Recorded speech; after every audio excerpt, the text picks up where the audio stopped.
Bonjour mes chers frères et sœurs, je vous salue tous. J'espère que vous allez bien. Voilà, ce matin, l'univers nous donne encore l'occasion de pouvoir partager la parole de Dieu, les Saintes Écritures. Le thème de ce matin, je l'ai intitulé tout simplement « Tout va bien ». L'expression « tout va bien ». Et on pense toujours que pour dire « tout va bien », il faudrait que, voilà, il n'y a pas quelque chose qui nous dérange. Et voilà, et c'est à ce moment-là qu'on peut dire « tout va bien ». Mais nous allons voir, nous allons lire dans les Saintes Écritures l'histoire d'une femme, la Sunamite, quand elle a utilisé l'expression « tout va bien ». Et quand on essaie de regarder dans quelles circonstances elle a utilisé cette expression, on a vu que elle avait un cadavre à la maison. Et pas n'importe quel cadavre, c'était son enfant. Et pas n'importe quel enfant, le seul qu'elle avait. Voilà. Lorsqu'on lui pose la question, comment ça va, elle a dit, tout va bien. Nous allons lire l'histoire ensemble. Nous allons parcourir l'histoire et nous allons voir comment les choses ont évolué. Et voilà. Elle a dit, tout va bien. Tout va bien au moment où elle avait son enfant mort. Voilà. Nous allons lire. Nous allons lire dans 2 Rois, chapitre 4, à partir du verset 8. Ça sera un peu long, mais on va aller rapidement. 2 Rois, chapitre 4, à partir du verset 8. Qu'est-ce qui est écrit? On dit, un jour, Élisée passait par Sunem. Il y avait une femme de distinction qui la pressa d'accepter à manger. Et toutes les fois qu'elle passait, elle se rendait chez elle pour manger. Voilà. Elle dit à son mari, voici, je sais que cet homme qui passe toujours chez nous est un saint homme de Dieu. Voilà, c'était une femme qui avait quand même, elle avait vraiment une intuition très avancée. Hein. Voilà, elle a dit à son mari que cet homme, je constate que vraiment, c'est un véritable homme de Dieu. Voilà. Et la femme va proposer à son mari, au verset 10, faisons une petite chambre haute avec des murs et mettons-y pour lui un lit, une table, un siège et un chandelier, afin qu'il s'y retire quand il viendra chez nous. Élisée étant revenu à Sunem, se retira dans la chambre haute et y coucha. Elle dit à Géasi, il dit à Géasi, son serviteur, appelle cette femme sunamite. Géasi l'appela et elle se présenta devant lui. Élisée dit à Géasi, dis-lui, voici, tu nous as montré tout cet empressement. Hein? Enfin, tu nous as fait tout ce bien. Que peut-on faire pour toi? Faut-il parler pour toi au roi ou au chef de l'armée? Elle a répondu, j'habite au milieu de mon peuple. Et il dit, que faire pour elle? Voilà comment l'homme de Dieu cherchait maintenant à... Hein, qu'est-ce qu'il faut faire pour cette femme qui nous a fait tant de bien? Hein, voilà, lorsqu'on rend service à un homme de Dieu, c'est à Dieu qu'on le rend. Et Dieu, lorsqu'on donne à Dieu, il faut s'attendre au retour. Et voilà que là, on est en train maintenant de vérifier dans la vie de cette femme, qu'est-ce qui ne va pas? Qu'est-ce qui manque? Qu'est-ce qu'on peut faire pour toi?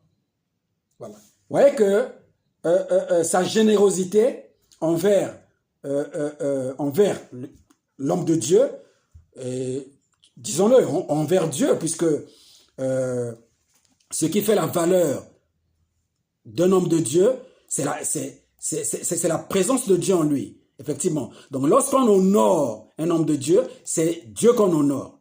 Et voilà que là, on commence à vérifier dans sa vie qu'est-ce qui ne va pas. Elle n'a pas prié, elle n'a pas demandé qu'on puisse résoudre les problèmes. Mais là, c'est l'homme de Dieu lui-même qui commence à chercher qu'est-ce qu'il faut faire pour cette femme. Voilà. Donc c'est très important d'être généreux. C'est très important l'hospitalité. La Bible dit que par l'hospitalité, certains ont reçu des anges sur eux sans se rendre compte par l'hospitalité. Donc c'est très important. Et voilà. Et voilà, elle se présenta à la porte. Et au verset 16 et au verset 14 d'abord, et il dit, que faire pour elle? Et c'est maintenant Géasi qui répond à son maître et Élisée. Il dit, mais elle n'a point de fils et son mari est vieux. Voilà, Géasi qui a constaté dans cette maison qu'il les a reçus, constaté qu'il n'y a pas d'enfant, il constate que le mari aussi est vraiment avancé en âge. Voilà, il n'y a pas d'enfant. Élisée dit, ok, le problème de l'âge n'est pas un problème chez Dieu. Il n'y a pas un problème, ça, c'est pas un problème. Parce que, souvenez-vous que Dieu avait dit à Sarah, y a-t-il quelque chose d'étonnant à Dieu? On dit que rien n'est impossible à Dieu. Donc l'âge là, c'est pas un problème. Et le fait qu'il n'y ait pas un enfant dans la maison, c'est pas un problème pour Élisée. Voilà. Élisée lui dit, à cette même époque, l'année prochaine, tu embrasseras un fils. Et voilà que la femme répond, elle dit, non, mon Seigneur, homme de Dieu, ne trompe pas ta servante. Il y a un point d'exclamation devant. Ça veut dire que la femme, elle avait vraiment, elle dit non, ne trompe pas ton serviteur. Il ne faut pas te tromper. Parce que pour elle, c'était une situation impossible. D'avoir un enfant, impossible, voilà. Possible, c'était déjà un handicap accepté. Accepté, voilà. Elle était à l'aise, elle avait déjà accepté que bon, je suis comme ça, il n'y a pas de problème. Mais or, Dieu avait un plan merveilleux pour sa vie. Un plan vraiment merveilleux. Et le fait de rendre service à l'homme de Dieu, c'était une situation que Dieu avait créée pour pouvoir améliorer la vie de cette femme-là. Voilà pourquoi les circonstances dans notre vie, les circonstances, les coïncidences qui se déroulent dans nos vies, c'est parfois des occasions qu'il faut saisir. Qu'il faut saisir parfois, parce que nous ne savons pas le message qui est caché derrière. Voilà. Il y a parfois des événements, des circonstances, des services que nous rendons. Voilà. Nous ne savons pas qu'est-ce que l'univers cache derrière. On peut prendre le cas des épreuves. On sait que dans chaque épreuve, il y a une bénédiction derrière. C'est très important d'être hospitalier. C'est très important de faire du bien parce qu'il est écrit, l'apôtre Paul l'a même dit, faites le bien, ne vous lassez pas de faire le bien, car un jour, vous récolterez.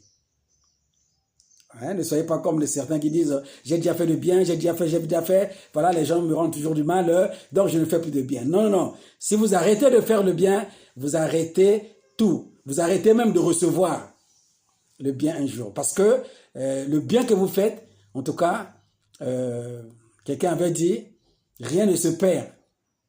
Rien ne se perd. Voilà. Et voilà, au verset 17, on voit que cette femme devint enceinte. Et elle enfanta un fils. À la même époque, l'année suivante, comme Élisée lui avait dit. Donc malgré le doute de cette femme, malgré l'état avancé, l'état de son mari qui était avancé en âge, ça n'a pas empêché à cette femme de tomber enceinte. Voilà. Donc avec Dieu, sincèrement, je vous dis, mes frères et sœurs, avec Dieu, tout est possible. Ça, ce n'est pas des théories, c'est réel. Parce que Dieu, si on peut utiliser un langage spirituel, Dieu est le domaine de toutes les possibilités. Donc il n'y a pas quelque chose que tu peux, que Dieu n'arrivera pas à faire. Non. Dieu est le domaine de toutes les possibilités. Tout est possible à Dieu. Donc, il suffit d'avoir la foi et de connaître les principes. Il n'y a pas de problème à ce niveau-là. Voilà. Et au verset 18, on dit que l'enfant grandit. L'enfant grandit et un jour qu'il est allé trouver son père vers les moissonneurs. C'est-à-dire que l'enfant est allé vers son père qui était au champ. L'enfant est allé rejoindre son père. Au verset 19, l'enfant dit à son père, ma tête, ma tête. C'est-à-dire l'enfant a senti des maux de tête. Et le père dit à son serviteur, porte-le à sa mère. Donc, ramène l'enfant à la maison à sa mère. Au verset 20, le serviteur l'emporta et l'amena à sa mère, et l'enfant resta sur les genoux de sa mère jusqu'à midi. Puis il mourut. Donc l'enfant est mort. Ah, voilà. Voilà la bénédiction qu'on vient d'avoir, l'enfant qu'on vient d'avoir. Voilà une circonstance qui vient encore d'arriver. Hein? Souvent, on pense que lorsqu'on est béni, voilà, il n'y a plus de difficultés qui vont arriver. Non, les difficultés vont arriver. Il y aura des problèmes qui peuvent aussi menacer ce que tu viens de recevoir. Mais ne vous en faites pas. On va voir comment cette femme a réagi. Cette femme sait que celui qui m'a donné la bénédiction, même s'il y a des difficultés, même s'il y a des circonstances, je vais seulement repartir envers cette personne. De la même manière qu'il était capable de faire que je puisse avoir un enfant, malgré que cela était déclaré impossible par le monde, il est aussi capable de résoudre toutes les difficultés qui peuvent surgir concernant ce que je viens de recevoir. Voilà la manière dont on devait réagir. Voilà.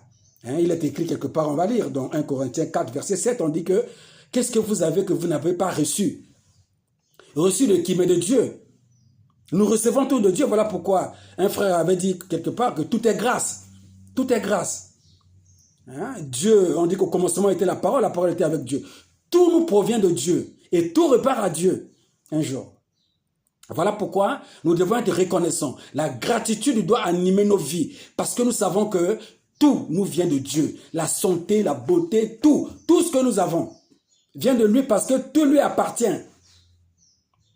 Nous utilisons tout simplement, mais tout est à lui. Voilà. Donc si quelque chose ne va pas dans ta vie, repars vers celui qui t'a donné. C'est Dieu. Même si c'est passé par des hommes, évidemment, Dieu utilise des hommes pour accomplir son plan. S'il veut te bénir, il utilisera les hommes. S'il veut te faire passer par des épreuves, il utilisera les hommes, il utilisera les esprits, il utilisera les circonstances. Voilà, il va manipuler les circonstances. Et voilà, et que les choses vont dérouler telles que Dieu le veut. Donc, il faut toujours retenir que il faut toujours repartir vers Dieu lorsque les choses ne marchent pas. C'est très important parce que tout vient de lui. Et c'est lui qui orchestre la danse cosmique, c'est-à-dire que les événements de l'univers, les circonstances de l'univers sont manipulées par l'Éternel des armées. Et ça, on l'a déjà dit et on le dit toujours. On doit toujours le dire jusqu'à ce que, voilà, qu'on puisse avoir de la foi. Et on continue, l'enfant grandit, l'enfant est mort, au verset 19, verset 20, voilà, le serviteur l'emporta à sa mère et le reste à genoux. Au verset 20, on a lu. Jusqu'à midi, l'enfant est mort au bras de sa mère. Ah, vraiment, c'était triste. Mais nous allons voir comment cette femme va procéder pour résoudre le problème. Au verset 21, c'est maintenant la femme. Elle monta, le coucha sur le lit de l'homme de Dieu, ferma la porte et sortit. Donc la femme prend l'enfant, monte au niveau de la chambre haute qu'elles avaient construite pour l'homme de Dieu, Élisée, et elle a déposé l'enfant dans cette chambre. Elle a fermé la porte. Elle est sortie. Verset 22. Elle appela son mari et dit, envoie-moi, je te prie, un des serviteurs et une des ânesses. Je vais aller en hâte vers l'homme de Dieu et je reviendrai. Et le mari pose la question. Verset 23. Et il dit, pourquoi veux-tu aller aujourd'hui vers lui? Ce n'est ni nouvelle lune, ni sabbat. Parce que c'était des moments de fête qu'on pouvait aller, la nouvelle lune, effectivement, c'était on fêtait la nouvelle lune, le sabbat, effectivement, c'était des moments les moments qu'on pouvait, ça pouvait justifier le fait que cette femme allait vers l'homme de Dieu. Parce que la nouvelle lune, on a lu dans la Bible, c'était des moments qu'on célébrait. Le sabbat, vous savez bien que c'était le jour sacré, donc c'était très important. Mais l'homme était étonné que ce n'est ni la nouvelle lune, ni le sabbat. Mais qu'est-ce que tu vas aller chercher là-bas? Puis il dit, pourquoi veux-tu aller aujourd'hui vers lui? Ce n'est ni nouvelle lune, ni sabbat. Elle répondit, et c'est là où ça devient intéressant. C'est la femme qui répond. La femme répondit, elle répondit, tout va bien. Et c'est le cœur même de notre sujet. Tout va bien. Elle n'a pas dit à son mari que l'enfant est mort. Non, elle n'a pas dit. Parce qu'elle savait que si je dis à mon mari que l'enfant est mort, de toute façon, le mari n'aura pas la solution. Je préfère dire que tout va bien, mais à quelqu'un que je vais dire la vérité. Mais cette personne, ce n'est pas mon mari. Et sur ce point-là, nous allons tirer une leçon, mon frère, ma soeur. Quand tu as un problème, ne l'expose pas à n'importe qui. Ne l'expose pas, ne monte pas sur le toit de ta maison pour crier, j'ai des problèmes, je souffre, je suis par-ci, par-là. Non, ça ne sert à rien. Parce que tu dois localiser qui est capable de résoudre ton problème. Et c'est devant cette personne que tu peux te lamenter, que tu peux pleurer, que tu peux crier, que tu peux... Voilà. Mais pas devant une personne qui ne peut rien faire. Au contraire, la personne là va même amplifier ton problème.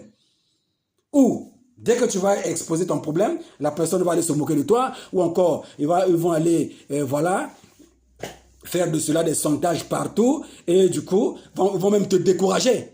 Vous voyez que la femme là, elle comprenait ça. Elle comprenait que j'ai reçu ma bénédiction qui vient de Dieu au travers de son serviteur, et ce n'est que vers lui que je dois partir exposer mon problème.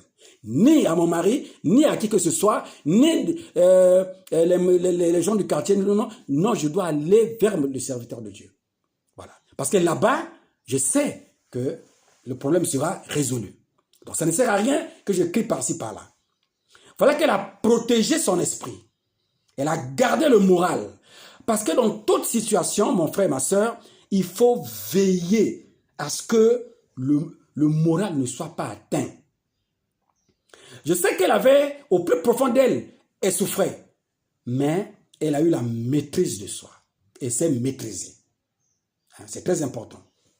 On va continuer à lire. Mais lorsqu'on lit le Proverbe 4, verset 23, vous allez voir qu'il est écrit « Garde ton cœur plus que toute autre chose, car de lui viennent les sources de vie. » Il faut veiller sur son cœur. Même au niveau du Proverbe 18, verset 14, Proverbe 18, verset 14, on dit la même chose. Pour quelqu'un qui est malade, on dit « L'esprit de l'homme le soutient dans la maladie. Mais l'esprit abattu, qui le relèvera ?» Donc il faut veiller à ce qu'on ne soit pas abattu, qu'on ne soit pas découragé, qu'on ne soit pas paniqué. Parce que dès que l'esprit est atteint, personne ne peut plus résoudre ton problème. Voilà, tu rentres dans la panique, c'est fini. Même Dieu ne peut plus intervenir.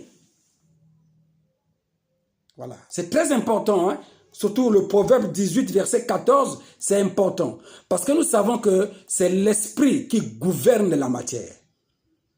Et chaque fois quand il y a un problème au niveau du corps physique, il ne faut pas contaminer l'esprit. Non. L'esprit doit rester dans son état calme, serein, parce que c'est l'étincelle divine en nous. Voilà, ce n'est jamais perturbé. Jésus a dit, l'esprit est bien disposé, mais les problèmes sont au niveau de la chair. Donc même si quelque chose ne va pas, il y a une maladie, tu sais bien que c'est mon corps, c'est le corps physique qui est malade. C'est le véhicule qui est malade. Voilà. Donc c'est pas moi, non. C'est pas moi. Il ne faut pas contaminer l'esprit. Comment on contamine l'esprit? Mais effectivement, lorsqu'on est paniqué, abattu, à ce moment-là, l'esprit ne peut plus jouer son rôle pour gérer le problème. Voilà. Parce que l'esprit, c'est la divinité en nous. C'est Dieu en nous. Et c'est lui, oui, qui est capable de restaurer la matière. Et là, je suis allé un peu... J'ai débordé un peu. Et voilà, on revient sur le problème de cette femme. Cette femme a compris que je dois aller directement à la source, là où je peux trouver la solution. Voilà. Même si je dis à mon mari, et voilà, je suis sûr qu'il va crier partout, partout, et les gens du quartier vont arriver, ça sera la veillée, et c'est fini. Moi, je ne veux pas de veillée chez moi. Je ne veux pas de pleurs chez moi. Je veux la solution. Comme je veux la solution, je dois aller vers Dieu, parce qu'il est le domaine des solutions. Voilà. Pas mon mari, parce qu'on est resté là jusqu'à ce qu'il est devenu vieux, on n'a jamais eu d'enfant, on avait prié, on n'a rien eu. Donc, il n'a même pas résolu ça. Donc, ça veut dire que ce problème-là n'est pas à son niveau. On ne banalise pas les amis, ni elle n'a pas banalisé son mari, mais sauf qu'elle a vu le degré, elle a vu le niveau du problème, et c'est que ce niveau-là, ce n'est pas le niveau d'homme. Non, non, non. C'est le niveau de Dieu. C'est le niveau des vrais hommes de Dieu, comme elle-même avait qualifié Élisée. C'est un saint homme de Dieu. Et là, voilà. Donc, c'est un problème à son niveau. Donc, je dois repartir. Et voilà. Voilà. Et voilà. Elle a répondu, tout va bien. Verset 24. Puis, elle fit sceller son ânesse et dit à son serviteur, mène et pars. Ne t'arrête pas en route sans que je te le dise. On doit aller droit. Il n'y a pas à s'arrêter quelque part. Non. Je n'ai pas de compte à rendre à quelqu'un. On doit aller droit et c'est moi qui va te dire, on va s'arrêter là. Elle partit donc et se rendit vers l'homme de Dieu sur la montagne de Carmel. Ça, c'est le verset 25. L'homme de Dieu, l'ayant aperçu de loin, dit à Géasi, son serviteur, voici cette Sunamite. Il y a toujours un point d'exclamation. Les points d'exclamation dans les Saintes Écritures, mon frère, ma soeur, et je souligne ça en passant, c'est-à-dire que ça nous indique comment, lorsque nous parlons, nous devons utiliser quel temps. Lorsque nous parlons, vous allez voir même dans les prières, au niveau des psaumes, vous allez voir qu'il y a souvent des points d'exclamation. Ça veut dire qu'il y a un temps qu'on doit utiliser lorsqu'on parle au domaine spirituel. Il y a un temps qu'on doit utiliser. On doit avoir un temps balbutiant. On doit avoir un temps sec, serein, sûr, un temps, voilà. Chacun peut comprendre ça à sa manière. Voilà. Donc, maintenant, voilà, est parti vers l'homme de Dieu, à la montagne de Carmel. L'homme de Dieu lui aperçoit. Voilà. Verset 26. L'homme de Dieu demande à son serviteur, maintenant, cours donc à sa rencontre. Et dis-lui, te portes-tu bien? Ton mari et ton enfant se portent bien? Voilà. Il dit à son serviteur, Géasi, va, pose ces questions-là à cette femme. Parce que je sais que dans leur maison, il y a son mari, il y a elle, et un enfant là-bas. Demande si tous les trois là vont bien. Et la femme répondit au serviteur, bien. Donc, ça va bien, il n'y a pas de problème. Parce que la femme aussi est consciente que ce problème-là n'est pas un problème qui est un problème du niveau du serviteur, d'Élisée, non. C'est un problème qui se trouve au niveau d'Élisée. Ça, c'est le niveau d'Élisée, pas de son serviteur. Donc la femme la connaissait. Elle n'a pas dit au serviteur que non, l'enfant est mort. Voilà, je sais, jamais. Jusqu'au niveau du serviteur, la femme a gardé son calme. De moi, je sais là où je dois aller pleurer. Je sais à qui, devant qui je dois verser mes larmes. Je sais devant qui je dois me plaindre. Je sais devant qui je dois dire mon souci. Je sais devant qui. Et je suis en train d'insister pour dire que nous tous, désormais, mon frère et ma soeur, tu as un problème, il faut localiser vers qui tu dois aller. Et étant sûr que la personne se trouve au niveau de ton problème, est capable de résoudre. Mais la personne dont je vous présente aujourd'hui, c'est Christ Jésus, parce qu'il est écrit, de la même manière que Moïse a élevé le serpent d'airain, Christ a été élevé afin que quiconque croit en lui ne périsse point. C'est très important. Donc la personne dont je suis en train d'élever ce matin, c'est le Seigneur Jésus-Christ. En tout cas, lui, quand vous fixez vos regards sur lui, quelle que soit la situation, ça sera réglé. Et voilà. Au serviteur, la femme répond bien. Pas de problème. Au verset 27 maintenant. Et dès qu'elle fut arrivée auprès de l'homme de Dieu sur la montagne, ah voilà l'endroit où il faut pleurer.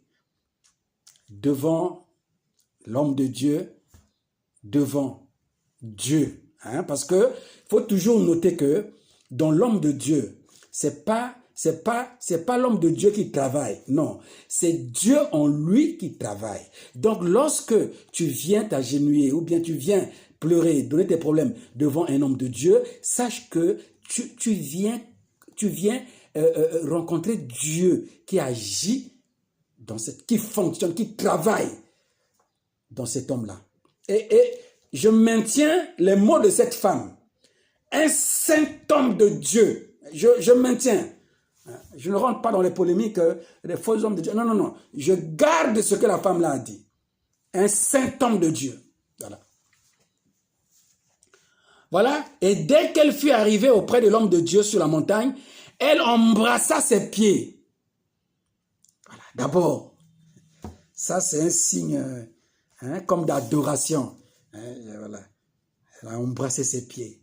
Ça c'est l'adoration. Ça c'est... Elle s'est rabaissée quoi.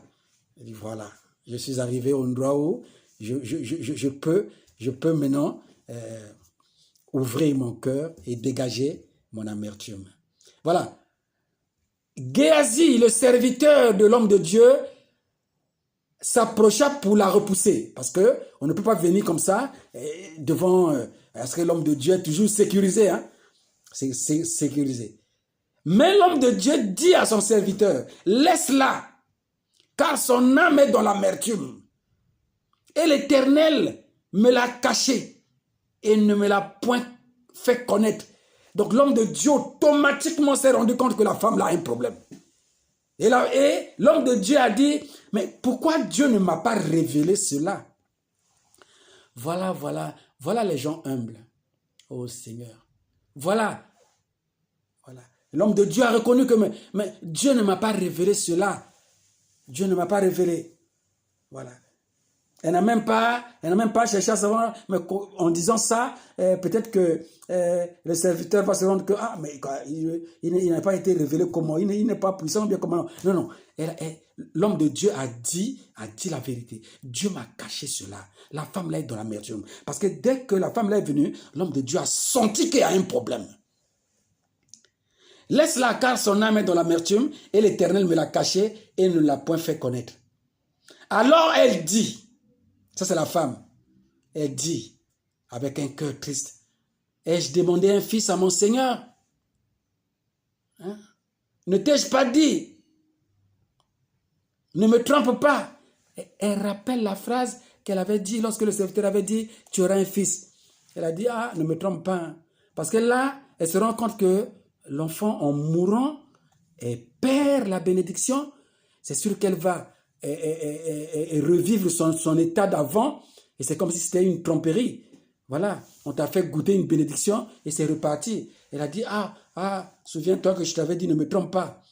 Et Élisée dit à Géasi, saint terrain, prends mon bâton dans ta main et pars. Si tu rencontres quelqu'un, ne le salue pas. Et si quelqu'un te salue, ne lui réponds pas.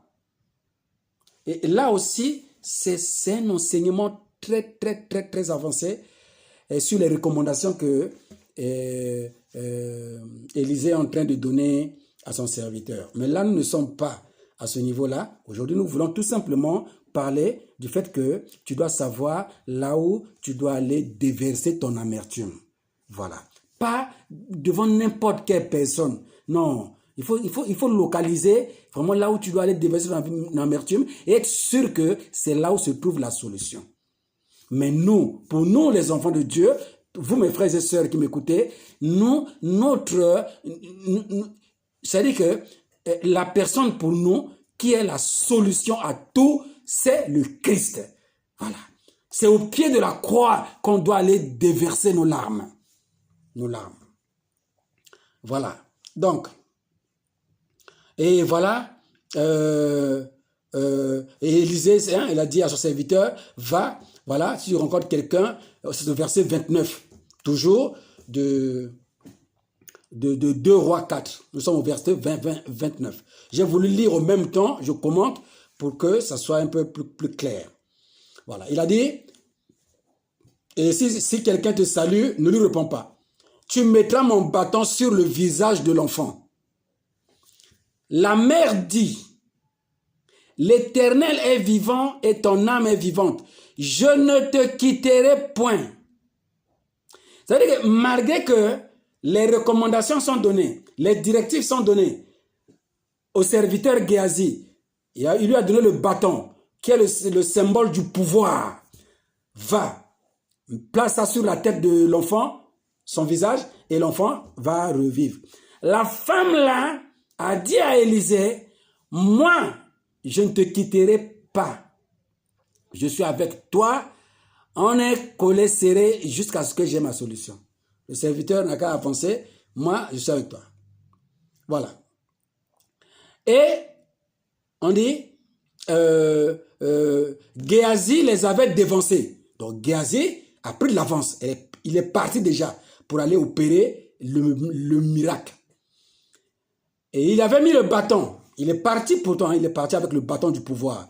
Et il avait mis le bâton sur le visage de l'enfant, mais il n'y eut ni voix, ni signe d'attention. Ça veut dire que l'enfant n'a même pas bougé, l'enfant n'a rien. C'est-à-dire que c'est comme s'il n'y a eu rien. Ils sont retournés à la rencontre d'Élisée. Parce qu'Élisée et cette femme avançaient derrière. Hein, le Géasi était parti avant. Il a échoué. Bon, voilà. Il a échoué. Bon, le mot échoué ne tient pas trop, mais ça n'a pas réussi. Dieu n'a pas voulu que ça se passe au niveau du serviteur. Hein, parce qu'on doit avoir des mots bien. Parce que, voilà, on n'échoue pas. Mais c'est la volonté de Dieu. C'est un enseignement. C'est pour nous montrer qu'il faut bien localiser là où poser ton problème. Voilà. Et ils sont retournés à la rencontre d'Élisée et lui rapporta la chose en disant, l'enfant ne s'est pas réveillé. Élisée a dit qu'il n'y a pas de problème. Et la femme là, au plus profond d'elle, a dit, ah ben voilà, c'est vrai que moi là, ça là, c'est du niveau d'Élisée, c'est pas là-bas. Et Élisée entra, Élisée lui-même est maintenant arrivé, est arrivé à la maison. L'homme de Dieu, le saint homme de Dieu, j'utilise les mots de cette femme, le saint homme de Dieu est arrivé à la maison, là où se trouve la situation. Élisée entra et ferma la porte sur eux deux. Et il pria. Ils ont mis les deux dehors. Vous restez dehors. Hein? Voilà, la maman de l'enfant, le serviteur, restez dehors. Ça, c'est mon problème entre moi et Dieu. C'est-à-dire, lui qui m'a envoyé en mission sur la terre afin de faire ce genre de choses. Je suis avec lui et la situation, on est trois. Il y a la situation, il y a moi le serviteur et il y a celui qui opère les miracles. On est seulement trois. On ferme la porte. Vous attendez dehors. Ce que je viendrai vous dire. Alors, Élisée, il monta et se coucha sur l'enfant. Il mit sa bouche sur la bouche de l'enfant, ses yeux sur les yeux de l'enfant, ses mains sur les mains de l'enfant et il s'étendit sur lui. Ça, c'est le verset 34. Et la chair de l'enfant se réchauffa. Parce que quand on est mort, on devient froid. Hein, on devient froid. Donc, Élisée a utilisé ces formules. Hein, parce que moi, je ne peux pas expliquer ça. Ça, c'est lui-même avec son Dieu, avec les révélations qu'il a son Dieu. Parce que à chaque situation, Dieu donne les recommandations à faire. Voilà pourquoi, mon frère, ma soeur, même si tu es pasteur, archibishop, ce que vous voulez, il ne faut pas aller parfois s'engager dans les situations sans pourtant écouter les recommandations de Dieu. C'est-à-dire que telle situation, qu'est-ce que tu dis à Dieu, je vais faire quoi? Dieu va te dire, ici, là, fais ceci. Là, impose les mains. Là, hein, demande au gars d'aller soit se baigner et il se sentira bien. Là, prends tel truc, fais. Là, fais ceci. Voilà. Donc, c'est pas ton intellect qui te dicte ce que tu dois faire, mais c'est l'Esprit de Dieu en toi qui te donne des recommandations. Et là, il n'y a pas d'échec. Non. Souvent, on échoue. Pourquoi? On échoue parce que, voilà, tu es devant un cas, tu ne prends pas la peine de demander d'abord au Seigneur qui t'a mandaté de te dire, à l'instant T là, qu'est-ce que je dois dire? Qu'est-ce que je dois faire? Et tu fais toi-même. Voilà. Tu fais toi-même parce que tu penses que c'est toi-même qui dois faire tout. Et voilà, ça échoue. Et les gens disent, voilà, cet homme de Dieu là, voilà, il n'est pas puissant, il n'est pas puissant, il n'est pas puissant. Non, non, non, non. Et de toute façon, un serviteur de Dieu n'est pas puissant. Nous, les hommes, on n'est pas puissants. C'est Dieu qui est puissant. Et quand il est en nous, cela donne l'impression que nous sommes puissants. Et au fond, c'est lui en nous qui agit. Voilà pourquoi, en tant que serviteur de Dieu, je ne peux pas être orgueilleux. Même si je peux arriver, par ma parole, à demander à un mort de revenir à la vie et le mort revient à la vie. Ne venez pas m'applaudir, ne venez pas me chanter des cantiques à Dieu qui m'a utilisé afin d'opérer ce miracle. Et ça, c'est très important. Et de toute façon, dans les églises, quand vous venez, vous ne venez pas me voir. Vous venez, je vous montre le Christ. Je vous dis, suivez le Christ. Je vous dis, fixez vos regards sur Jésus et non sur moi. Si tu as un problème, apprends à crier directement à Jésus. La ligne téléphonique de Jésus n'est jamais encombrée. Il n'y a pas de panne de réseau. Non, non, non. 24 heures sur 24, la ligne est ouverte. Non saturée. Tu peux m'appeler la nuit et on te dit que voilà, MTN ou RTL, la connexion n'est pas. Voilà. Tu vas faire comment?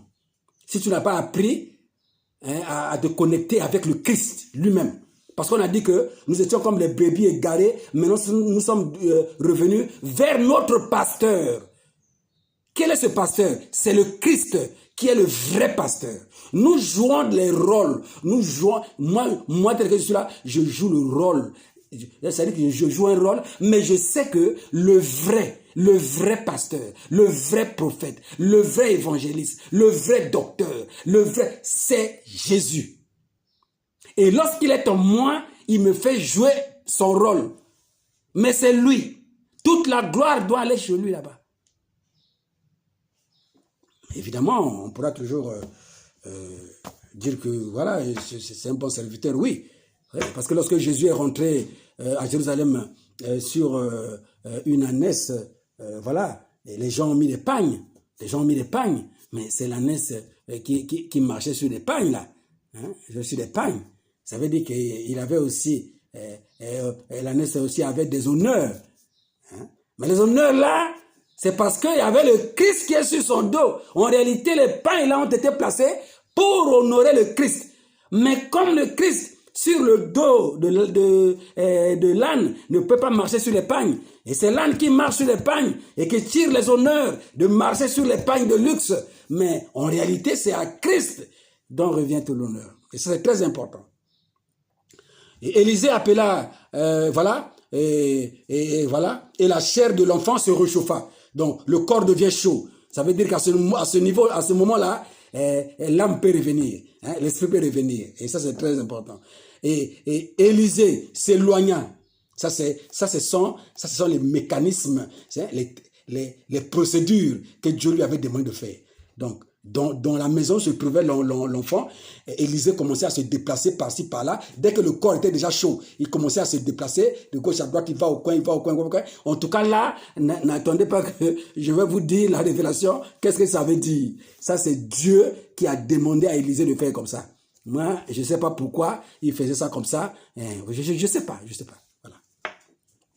Moi, j'attends chez moi aussi, si un jour je suis devant un cas, Dieu me demande de faire certains trucs, je vais le faire au temps T. Mais si tu me demandes pourquoi tu l'as fait, je dis que c'est l'Éternel des armées qui m'a demandé de le faire. Et pour un autre cas, je ne ferai pas la même chose. Je ferai ce que Dieu me demandera de faire. Voilà pourquoi, quand une guérison s'est déroulée, tu as utilisé un mécanisme que Dieu t'a demandé, c'est pas dans tous les cas que ça sera comme ça. Non. À chaque cas, hein, Jésus, pour les aveugles, chez Bartimée, il a dit ta foi t'a guéri. Quelque part là-bas, même situation, aveugle, il a pris la boue, il a fait comme ça, il a mis sur les yeux, va te laver. Et le gars revient, il lui demande, tu as vu? Non, je vois, mais c'est encore un peu flou. Il a encore fait. Et quelque part, donc, à chaque situation, quelque part là-bas, il a pris ses mains, il a mis au niveau des yeux, voilà. Nous avons un Dieu multisystème. Donc, il ne faut pas le bloquer sur un système. Et voilà, dans cette église-là, c'est comme ça que ça fonctionne. C'est avec l'eau. Dans cette église-là, c'est avec le sel qu'on fonctionne. Quand ça devient comme ça, là, mon frère, il faut le voir. Parce que Dieu agit, il n'est pas fixe, il n'est pas figé. Non, non.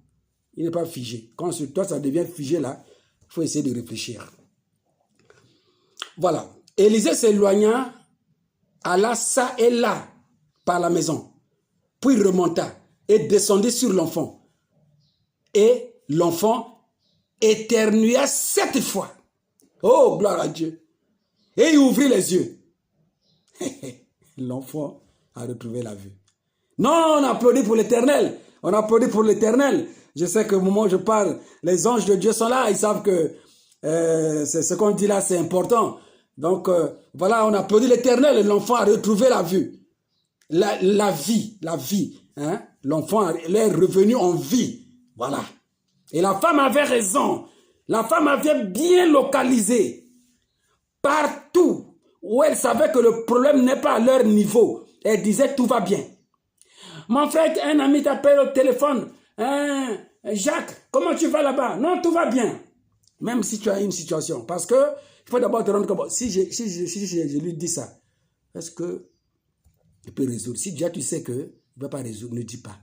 Mon frère, tu vas raconter des situations à tout le monde et ça ne sert à rien. Et ils vont même te décourager. Et voilà que même dans tes prières, tu seras même découragé, puisque déjà on t'a déjà découragé là-bas. Donc, et ça décourage même ta foi, et ton esprit devient même atteint, ton moral abattu, et c'est fini. Pourquoi? Mais parce que tu es allé pleurer là où il ne fallait pas.